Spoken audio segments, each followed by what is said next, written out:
Howdy, howdy, folks, and welcome back for another edition of the ONETA Show, brought to you by PTE Creative. As always, I'm your host, Evan Davies, and joining me for a nice little fun crossover episode, our co-host over on the Wisco Movie Watch podcast, Dylan Davies. So you probably know it's about movies today. So, for those who don't know, I despise Christmas. I absolutely hate it. I agree with the Grinch until his heart grows 3 sizes. Would you say that's fair, Dylan? 100%. How long have I hated Christmas? Pretty much since I was a child. Yep, that's fair. I don't like Christmas music. I don't like Christmas movies. I don't even like the color scheme. And there's way too much light, especially for someone who lives like a vampire. So, there's plenty more with that. I am a Christmas hater. So today, we are doing a kind of a traded top 5 list of movies for holiday haters that can be argued as Christmas or holiday movies, but are not about the holidays. But something in them gives you enough ammunition where you can say, it's a holiday movie, what are you talking about? This list has saved my ass multiple times, because then I actually can watch a movie and enjoy it during the holiday season with others, and not get completely blown away by shit, and only half blown away by shit. Yeah. Yeah, I mean, there's definitely movies out there that feel Christmassy, but aren't Christmas at all, really. So mine are, my workaround has always been, part of or the majority of the film takes place during Christmas. Ergo, you can say it's a Christmas movie. Okay. But, Some of mine fall into that, some of mine do not. however, I have nothing. None of my movies are like, oh, what a Christmas movie about the spirit of Christmas. I don't have that. So I'll start us off with the most obvious, and I agree truly that this is a Christmas movie. The obvious is Die Hard. Die Hard would be the number 1 Christmas movie hater movie of all time. That's my next one. So, Do you want to do all full 5 and then we just kind of trade off? Like we normally do with the top 5s? Okay, sure. So I didn't put mine in any specific order outside of my number 1 that I obviously love. So Die Hard is just, it takes place during Christmas. He's flying to see his family, and he's fighting to see his family the whole time. It's obvious. Die Hard's great. okay, yeah. Yeah, we can talk about it now then. Yeah. My opinion. Die Hard was my number 4. I don't love it as much as other people, I think. I think other people, like, hold this as, like, their favorite Christmas movie. Yeah. But the first one is, like, great. Alan Rickman, can't go wrong. What a villain. He's forever, like, the most iconic villain. Or one of, I should say. Yes, very fair, very fair. It's, I don't really view it even as a Christmas movie. It's the best part. Like, yeah, like, even as people always say, like, oh, it's technically a Christmas movie, I don't even view it as that myself, but I just put it on this list because I was like, I know everyone else does. The whole reason he's there is to see his family at Christmas. It's the whole reason he's put in this situation. Ergo, Christmas movie. Like, because there's other movies, like, that I actually view as more Christmassy that aren't even remotely related to Christmas. Yeah. Like, I can understand that. But, like, because this is, like, it's LA, isn't it? Yes. LA So never like, feels right for Christmas. Exactly. That's why I just don't get, like, the Christmassy vibe from it, but it has to be argued, like, top 10 action movies of all time. Oh, if you want to build an action movie and you want to learn how to build an action movie, Die Hard is a movie you need to watch to understand it, on how to build it properly. And John McClane, probably top 5 most iconic action heroes. So yes, Die Hard is of its time, but it still holds up really well for a movie. Because there's a lot of movies that I love, even from the 80s. They don't hold up, but I love them. Yeah. Die Hard actually holds up really well. True. And I think it's actually growing in esteem, not just like, oh, it's still like is a fan favorite. I think actually like critically, Yes. people Because hold it as like one of the great movies. of the time, it feels like another of the action movies of the time. It's like, oh, another Stallone movie, and with Rambo, or another Arnold movie Yeah, where he's the big hero. Bruce Willis is going down that route now. Big guy with guns, cool. That's not what this movie is. yeah, And now it's certainly getting the credit it deserves for being actually really well written, great structure, perfect setting for what it's doing. Die Hard's great. Die Hard's legitimately just a yeah, great movie, and that's yeah. what I'm There's looking like, for. I'm looking for movies I can actually enjoy during the holiday season. So, yeah, I love like the little clever things like where he doesn't have his shoes and he has to go through the glass. yep, It's fun. yeah. It's just, yeah, it's just a fun movie. What Not great? necessarily what I consider Christmassy, but I know most people do. Yeah, I consider it Um, Christmassy enough. yeah, I'll jump to my fifth movie, which actually does take place over Christmas, which is Gremlins. Oh, I've actually never seen Gremlins. Oh, I know plenty of it. Oh, Joe you Dante's the director Joe you'll love it. Dante's the director Joe Dante's work that I'm most familiar with is The Burbs. So, Yeah, yeah, I would recommend it highly. okay, It's just like zany. It's like kind of geared towards younger kids, I would say. sure. You know, like in that 9 to 12 range. It's a kids But movie in the it's terms of what 80s kids movies were, which they're not actually yes, kids movies. They're exactly. adolescent children movies. Yeah, Yeah. it's but it's still like so much fun, and you get Phoebe Cates, who's just like so likable. So Yeah, talk about it. Talk about a run for her. Fast yeah, Times and Gremlins, and then she just disappears. yeah. You get Judge Reinhold and Corey Feldman, Oh, the Feldman. young Corey Feldman. Feldman, that's the time. God, what a run for him, too. Stand Yeah, By Me, Gremlins, Goonies. Does Lost Boys during that I time in think '87. so. I think it went Friday the 13th, Chapter 4, and Okay. then Gremlins, and then the Goonies, and then Stand By Me, and then the Lost Boys, That's a and hell the of a Burbs. run. And, That's a and the great Burbs, yeah. run.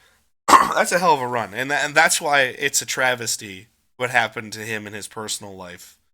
Yeah, And it's a shame. and it's a travesty that he dealt with addiction and other personal issues because he's actually really fun in those movies. It's not just like, hey, it's that fun kid from the '80s. It's like he's actually pretty good in all those movies Yeah, and enjoyable. yeah, that it'd be fun to see a little renaissance for him, like they did with Key. Yeah, Which, by the way, I finally sat down and watched Everything Everywhere All at Once. he's Oh, great, isn't he? holy shit, that performance is great. I know it's like I was incredible I how was good in he is. I was in tears because I that was a character that I just went, that's just me. He's just trying to be nice. Yeah, He's just trying to be yeah, that nice. movie's. I didn't think I'd love it as much as I did, but yeah, Yeah, it's a I, great movie. I I went in and I was like, God, this has been talked about nonstop for 2 years. I was trying to. It got to the point where I was like, I'm just gonna wait 5 years. Hey, finally, you watch a Best Picture winner. Hey, I mean, when they don't give the best picture to the best picture of the year, also known as The Dark Knight, what am I supposed to do? So, Yeah. which we've covered on our Um. Oscar episode. So, and there's another one coming this month. So enjoy it. Yeah. Uh. Yeah. Gremlins is just a lot of fun. It's just puppetry for 2 hours. There's a great scene in a And, bar where it's just like you just see like I don't know, probably like 3 weeks of work for puppeteers just coming up with stupid gags by themselves. It's so much fun. yeah, but you love that because that's when the nerds get to go play. When the nerds get to go play, it's usually movie magic. Exactly. It's just like what like the Looney Tunes were back in uh No, classic days. no, I respect it, and also Gizmo is adorable. He's True. adorable. So He's you the gotta get it. original Baby Yoda. Yeah, he's the original Grogu for sure. I'm gonna throw you a bone here. Another movie that there is a Christmas scene, and it's usually all about found family in a way, anyways. Harry Potter and the Sorcerer's Stone, come on down. You're on my not a Christmas Yeah. movie. I left Harry Potter off just because I know people are. You would say, oh, you would freak out. So I left it off my list. No, I had to give it But to you. I had to give it to you. hey, especially those first two, they got Christmas scenes. Yeah, Specific Christmas scenes. they have specific Christmas scenes, but on top of it, if I'm actually going to try to argue my point and not just bullshit my way through this argument where, what's that one scene that's got a Christmas tree? And I actually try to give you a real Christmassy vibe. Part of the Christmas spirit that I've told people love by when I have to get into this argument every time I'm at a fucking family function, which Mhm. you heard on Thanksgiving, was is people love just getting into the spirit of it's whimsy and it's fun and it's warm feelings, and Harry Potter does that for everybody that watches it, Yes. generally speaking. And you get similar vibes of the Christmas spirit by going into the world, the wizarding world of Harry Potter. You discover this place that makes you warm and fuzzy and feel good, just like Christmas does for Yeah. many people. Yeah, and that first one is just like so cozy. It's great. It's a very cozy film, and was it this one or was it Chamber of Secrets? We went and saw this on Christmas Day. Was this one or Chamber of Secrets? I wouldn't be surprised if we saw both. I wouldn't be surprised either, because our father very much also is not a fan of Christmas. He doesn't Yeah. hate it like I do, but he's certainly not like, yeah, Christmas. And we had a tradition for years in our family that you you open presents and then you go to the movie theater, and that's what you do for your day. And I remember the first time we went to the movie theater on Christmas, there was like nobody there. It wasn't a thing yet.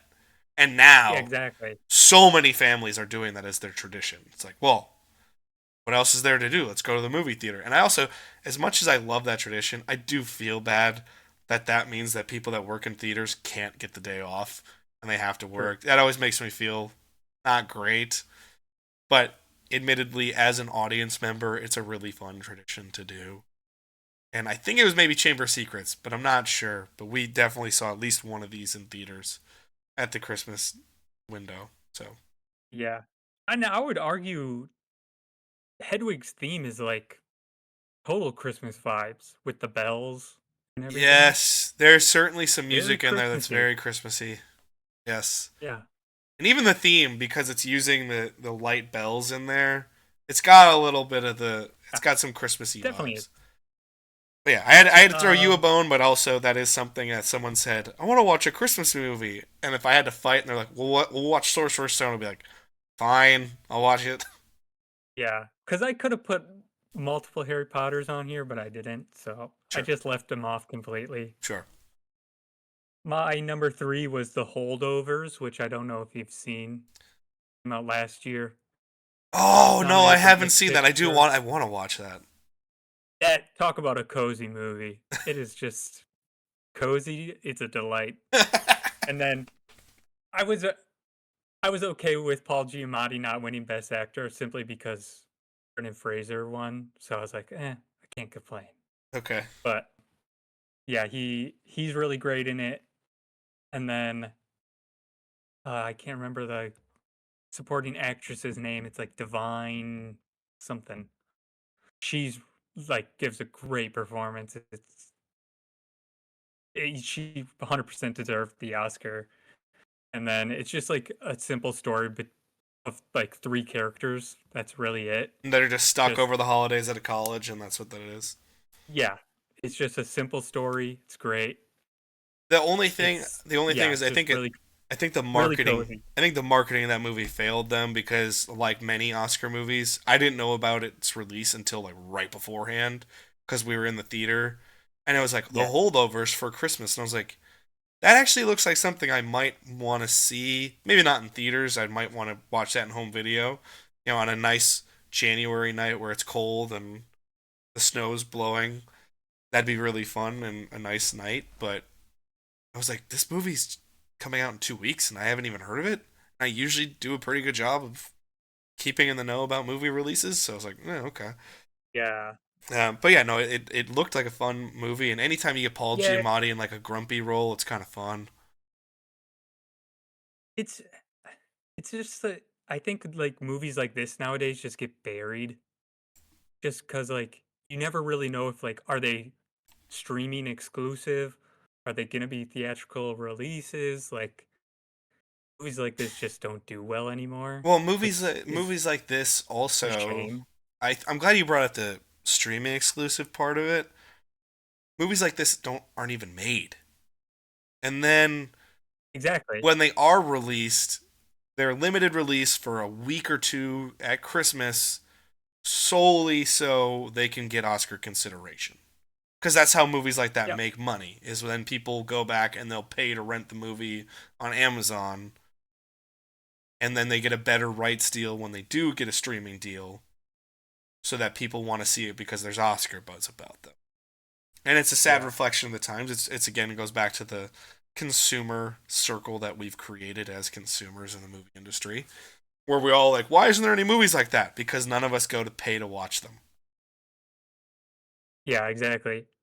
Actually, now that I think of it, Paul Giamatti lost to Cillian Murphy, Yeah, I was gonna say it's Oppenheimer. Oppenheimer. That's not the whale. That was last year. Yeah. See, I saw Yeah. another Best Picture winner. Uh, It's Oppenheimer. but There you go. well, everyone saw that one.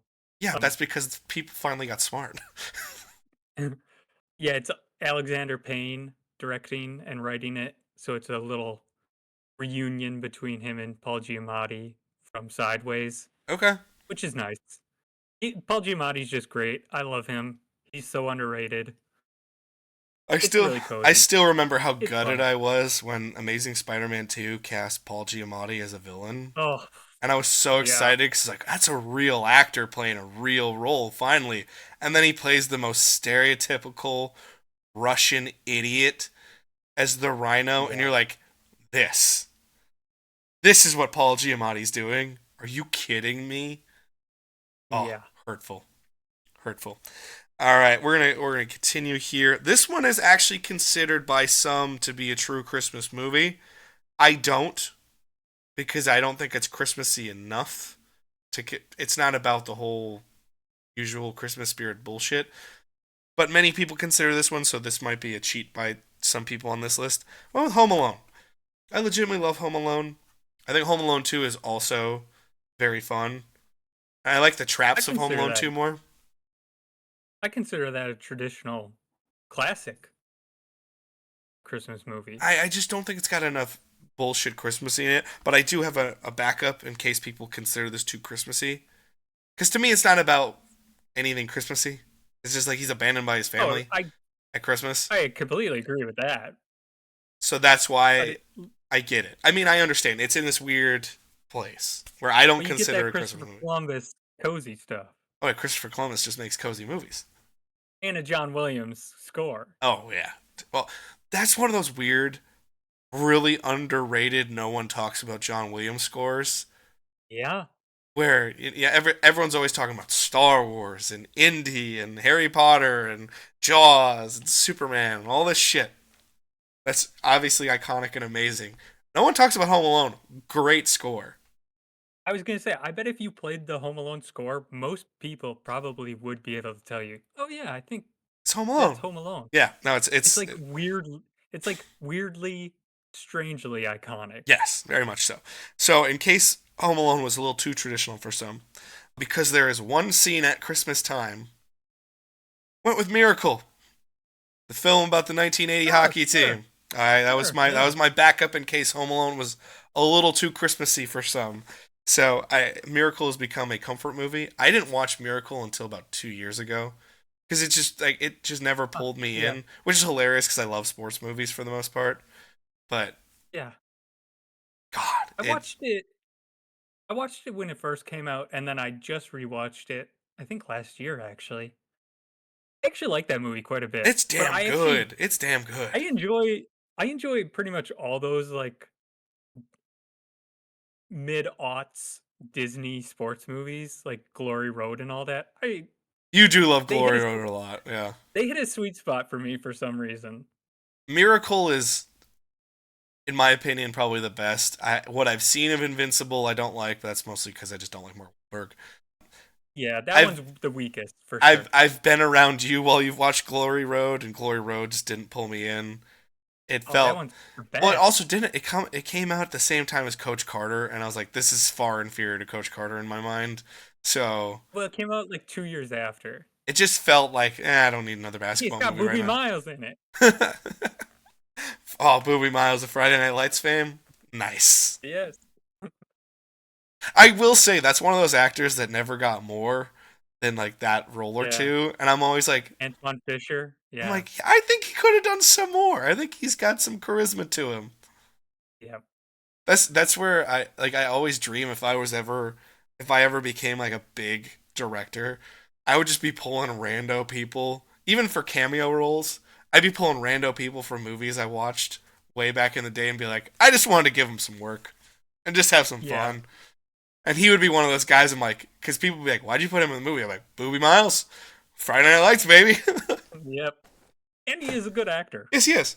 But yeah, I think Miracle's really fun, enjoyable. Oddly enough, even though it only has one Christmas scene, I would argue Miracle's a better Christmas movie than the vast majority of Christmas movies because it's all about coming together as a family and a team, and it makes you feel warm and fuzzy inside, and it does more for me in that way than the vast majority of Christmas movies do. So I think Yeah. Miracle's great. Yeah, I mean, all those Disney sports movies are like completely boilerplate. Like, Remember the Titans, Oh yeah. this, Glory Road, Invincible. Like, they're all the same, but they're fun. Team in shambles must come together to do the insurmountable task, and then they all Yes. come together, fall in love with each other and their family for the Yeah. rest of their lives. Yeah, but they're all Kurt great. Russell's good in it though. Kurt Russell's great in it, and do you know how Yeah. hard it is to accurately do a Minnesota accent? Like, you can do the obviously caricature accent of it, but to really Yeah. hit the vowel points and everything else that happen for a Minnesota accent, he does really well. Because it's also one of those accents that's hard to keep consistent and not to just go caricature with. We're just like, oh yeah, up there's got to be doing that. Like, that's not like that. He overdoes it a little bit, I think, but for the most part, he's I feel pretty that strong. way, but then I actually heard real audio of the real Herb Brooks, and I was like, no, it's pretty accurate. Like, Okay, maybe if I watch the real person. because I think Herb Brooks as a coach is fascinating. So, alrighty, what do you got for a 4 here? So my number 2, which I also recommended as our next cult classic, is 1974's Black Christmas. Okay. It's one of the original slasher movies. Hell yeah. It came out just 2 months after Texas Chainsaw Massacre in 1974. Hell So yeah. those two are like neck and neck with original slasher movies. It, it's like one of those weirdly cozy horror movies where you get like I love the idea of a cozy slasher film. it is it's weird, like it's just like this gauzy 1970s like low budget look, but it's like really nice and cozy. It's like and you get why am I blanking on her name? I always blank on people's names on this. Oh god. Don't worry And about it. We'll figure it out. I can it's Juliet from Romeo and Juliet. I'll figure it out for you. But yeah, Black Christmas is actually probably, I would argue, probably the biggest influence on 1978's Halloween with all the killer POV stuff because they do a lot of that in Black Christmas. Is this Olivia Hussey? Or is it. Olivia Because Hussey. I'm assuming it's not Margot Kidder, who's known for Margot Lois Kidder's, Lane. yes, she's also in it. Yep. She's great in it, actually. Those are like the two big well-known people, and then yeah, you get John Saxon, who's pretty much only known for like Nightmare on Elm Street and stuff like that. He's one of those faces that most people would be like, I know that guy, but that's about it. Yeah, exactly. Yeah. Yeah. Yeah, it's one of the original slashers, so I think it's worth watching if you're into those kind of movies. Okay. And I actually do think it holds up as pretty scary. Huh. Okay. Like most movies you watch back like 70s and 80s, you're not going to get scared. No. Like if you watch the original Halloween, you probably won't be scared. Yeah. I think there are actual parts in Black Christmas that do have some tension Okay. that really work still. Interesting. Alrighty. So that's why I wanted to cover it as cult classic just to force you to watch Oh, it. maybe that will have to be covered during family movie night when we finally have that too. But we'll do Cult Classic this year. We'll do it before the holiday season wraps up because we still need to do some holiday bonus episodes as well, and I want to get back in the classic series. So we still have an Oscar episode to get to, and this Saturday, for folks who don't know, our Batman Forever box office series is episodes coming out, so you're gonna learn a lot about Batman Forever from 1995. So it's gonna be a heck of a lot of fun there. But overall, nice. Black Christmas is not one I thought would come up on this. So, and I've yet to see it. I know of it, but I've never There's seen it. there's a remake in the the late aughts. I saw Don't that. watch it. It's absolute shit. I've Don't watch I've it. never seen it, but I saw it in the search results when I was trying to find Olivia Hussey's name And for then you. there's like a movie I think made like not that long ago, maybe 5 or 6 years ago, that is also called Black Christmas, but I think that's like this weird like feminist take on it, where it's like the girls attacking the killer or something. I don't know. I never watched it, but I know it's like completely different than the original story. Okay. Uh, but yeah, don't watch the remake. Go to the original. It's amazing. Alrighty. Which will be a lot of fun. Another movie, I found out this is oddly a Christmas tradition for my wife's family. However, I never had the pleasure of being part of that tradition. Edward Scissorhands. Nice Christmas movie. Yeah. Does have a scene. Yeah, it's not. Does have a scene at Christmas, or a couple scenes at Christmas, but it's not a Yeah. Christmas movie. I was gonna say it's like not Christmas for the majority of it, Yes. definitely, but I actually would consider this Christmassy. I don't think it has enough for me to say it's a Christmas movie. Plus, anytime anything's labeled a Christmas movie that I like, it hurts my feelings. Outside of very few films. Well, you get the bookends with the old. Yeah, but that's more, to me, that says more winter than it does Christmas. I think there's a difference. See, that's the thing though, is winter's good enough for me to consider Christmas. There, I like winter too much, so there has to be a distinction in my head between Okay. Christmas Sure. and winter. Christmas to me, it's more the tree, the lights, the food, the vibe is always we're together and it's so beautiful. Blah, blah, blah, blah, So you're definitely gonna disagree with my number one then. blah. Edward Scissorhands is so damn good, and I'm really glad I never saw it as a kid outside of little snippets, because it's one of those movies that everyone thinks they've seen, but they probably haven't. But they've seen clips of it at the very least, or they know. They're like, obviously Johnny Depp as Edward Scissorhands is iconic, but it's just one of those movies that is classic. Oh my god, that must be one of Evan's favorites, and I hadn't seen for years. We, Oh, really? no, I hadn't seen it until we lived in Philadelphia in the last 3 years. So Oh, yeah, I remember watching that as a kid all the time on ABC Family. see, that's the thing. Most of the time, ABC Family just played way too much Harry Potter for me, so I didn't watch it as much. Well, they always did like that countdown to Christmas, the 25 days of Christmas thing. Yeah, well, I remember them playing it on that. well, that's the thing. I avoided the 25 Days of Christmas, but I was sure as hell a fan of 13 Days of Halloween. That I was Yeah. like, I'm into this. But then I always thought it was hilarious when they'd play like Batman. I'm like, man, I love Batman, but I think there's more Halloween movies than this that you guys could play. But I ain't mad. But okay. Yeah. But Edward Scissorhands is just a movie I think is just so unique, so different. Both Tim Burton and Danny Elfman both say it's the most personal project either of them have ever worked, which I think is tremendous. Makes But sense. what a unique film! Just so that's Tim Burton at his finest.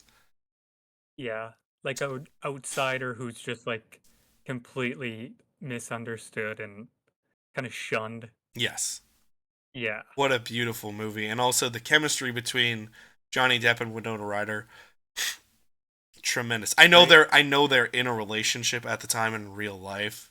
However, their chemistry is Hey, spot on.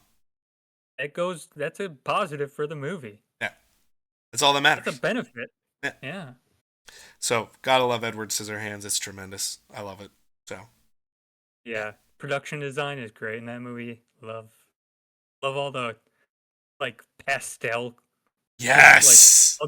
ugly ass pastel in there. It's The Easter egg looking shit everywhere. Like I like a yeah, pastel look when it's used properly, but this is an overdrive to really hit the point yeah. home. This is like 1950s extreme Well, pastels. what I love about it is just such a personal. It's like from all accounts, it's based off of Tim Burton. Although he does not write the full story is written by Caroline Thompson. It's very much to him, it's his journey of him growing up in California, where he is the clear outsider. Yeah, And he does not belong in the California world that he grows up in. And I think that's what's universal about it. As someone who's always felt like he struggled to find the place that he truly belongs, I think that's what's universal about it for everybody. Everybody yeah, usually, I don't find many people in life that are like, I found my place where I fit in immediately, and I've been there ever since, and this is exactly what it is. Most people are like, I just didn't feel like I belonged. yeah. I was just looking up because I knew I just triggered. I saw a clip just the other day about Edward Scissorhands, and it was Gary Oldman talking about how he got offered the main role, and he was just like, I just don't understand it. But then when he went to go see it in theaters, like within the first 5 seconds, when you see these like 1950s neat rows of perfect houses, utopia, and you get that gothic castle up at the top, Mm. immediately he was like, okay, I understand it. And he was like, oh, shit. Well, Maybe I should have I taken it. love those stories of actors that are like, no, and then they go and see the movie and they're like, fuck, should have Yeah. taken this. I should I have mean, taken this. Damn it. as much as I do love Gary Oldman, I actually I think Johnny think, Depp's perfect for that, especially at the time. yeah, I was going to say, at the time, I think he's a great muse for Tim Burton, so can't Yeah, complain. it's one of those that I think it sucks that due to the controversy of his career now, and although Tim is now kind of coming back to what made Tim Burton first famous and what made people fall in love with him in the first place, I really do. There's a part of me that really wishes we could see another collaboration between Johnny Depp and Tim Burton. I think it'd just be think we, I think we're going to, because I, I don't think Johnny Depp is that, like, I radioactive don't think anymore. people hate him. Yeah. Because I think people really now see, like, oh, that was just a toxic situation all around. And everybody who's So, involved was in. And the thing is, this is he's the PR team around him did a really good job making it. That was a oh, toxic yeah. situation that didn't serve anybody. Where Amber Heard's team made her Oh, look like a she came off monster. worse. Oh, Yeah. she came out so bad. I mean, Yeah. and that's the thing. I've liked Amber Heard in pretty much everything I've seen her in. Starting in Zombieland when she's got a 2 minute fucking scene. Yep.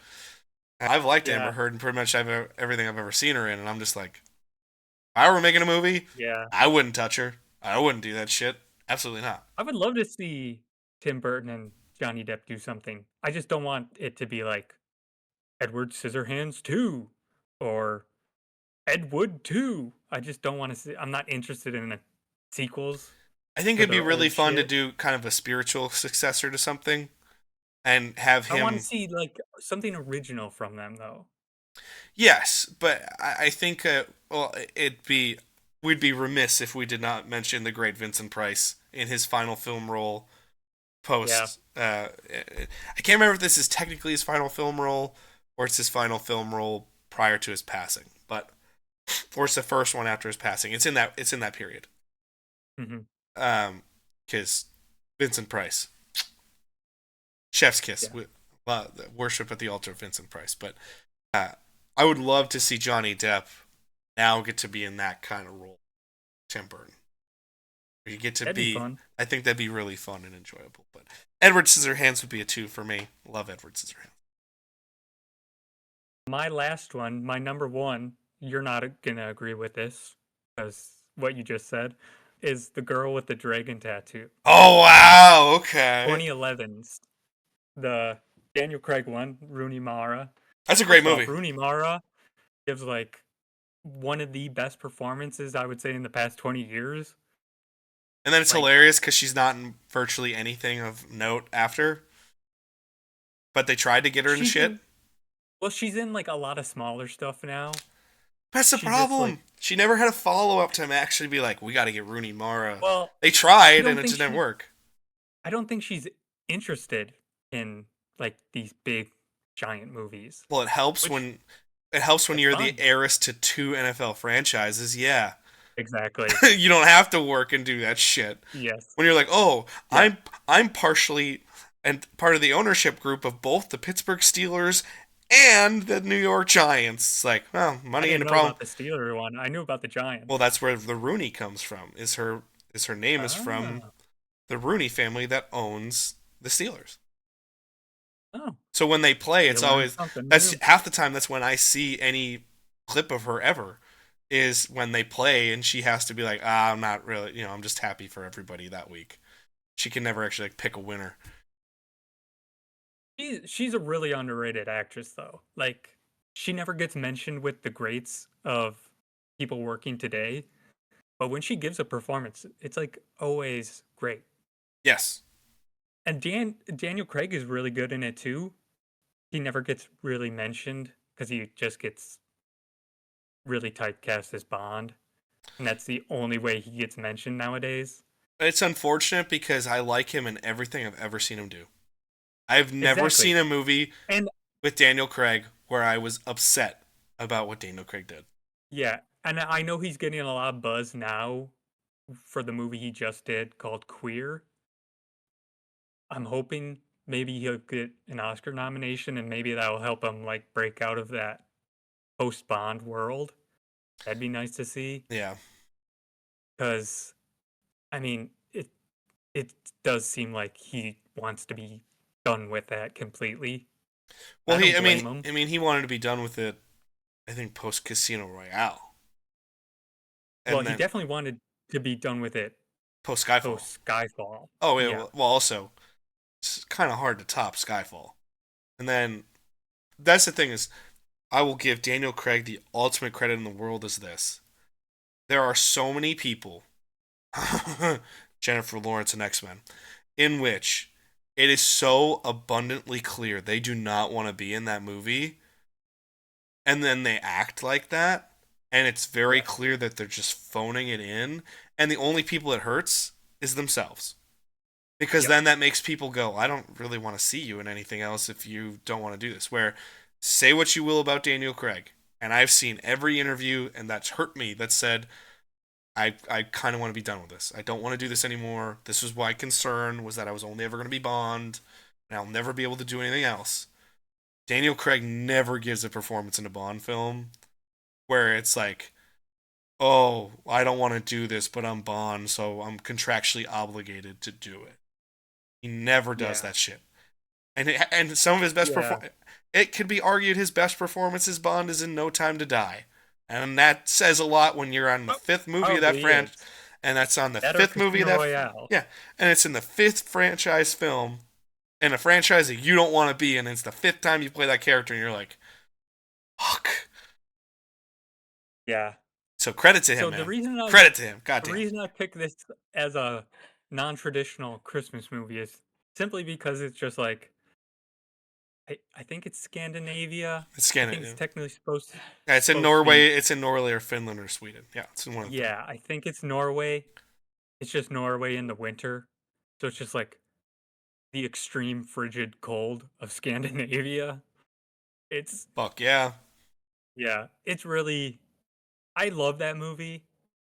I think it's probably David Fincher's most underrated after Zodiac.